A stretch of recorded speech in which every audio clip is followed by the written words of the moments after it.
जय जिनेंद्र, प्रणाम, नमस्कार। मैं राइटर संतोष ललवानी, काठमांडू, नेपाल से। दोस्तों, आज हम जिस विषय पर चर्चा करने जा रहे हैं उसका संबंध हर इंसान के साथ जुड़ा है।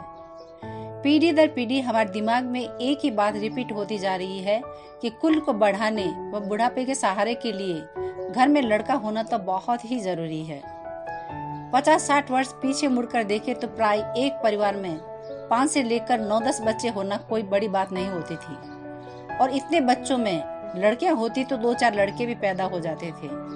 बस दादा दादी, नाना नानी, माता पिता के साथ पूरा परिवार खुश हो जाता था कि वंश चलाने वाले आ गए हैं। यहाँ तक कि लड़के पैदा होने पर कहीं कहीं तो छत व आंगन में थाली भी बजाई जाती थी, जिससे पूरा मोहल्ला जान जाता था कि अमुक इंसान के घर बेटा पैदा हुआ है। उस जमाने में मध्यम वर्गीय व निम्न वर्ग के परिवारों में बच्चों की परवरिश व शिक्षा पर विशेष ध्यान नहीं दिया जाता था। कहीं कहीं तो लड़का कुलदीपक व लड़कियों को पराया धन समझकर उनकी परवरिश के बीच में भी जमीन आसमान का अंतर होता था। पुराने जमाने में दहेज प्रथा भी समाज में भयानक रूप लिए खड़ी थी। उस समय वैज्ञानिक पद्धति न होने से कई समाजों में तो लड़कियों को पैदा होते ही चाहे अनचाहे मार दिया जाता था। कारण सिर्फ और सिर्फ दहेज प्रथा थी, क्योंकि उस समय औरतों को इस प्रथा के कारण बहुत पीड़ा भोगनी पड़ रही थी। वक्त बदला, आज कोई भी वर्ग हो, लड़के लड़कियों की परवरिश में कोई अंतर नहीं रहा।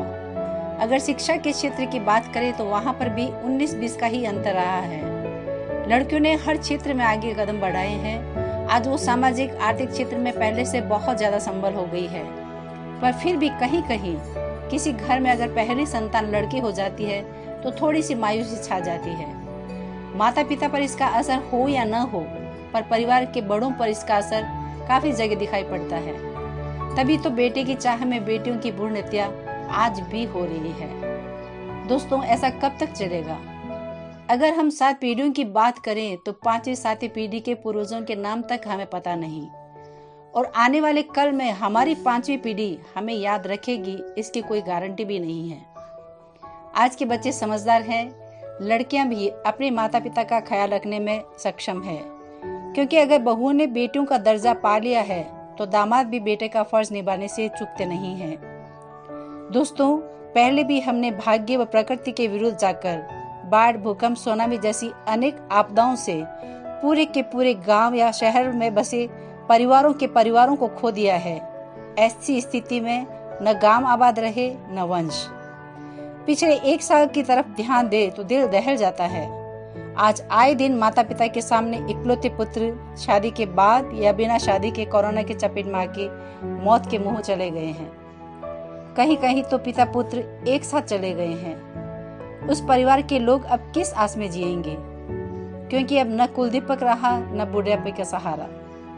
अब अगर उनके यहाँ बेटी या बेटियां हैं तो वो ही सहारा बनेगी, और जहाँ संतान के नाम पर एक ही पुत्र था वहाँ की तो बात ही न करे, क्योंकि उनके दर्द के आगे तो स्वयं दर्द भी आज रो रहा होगा।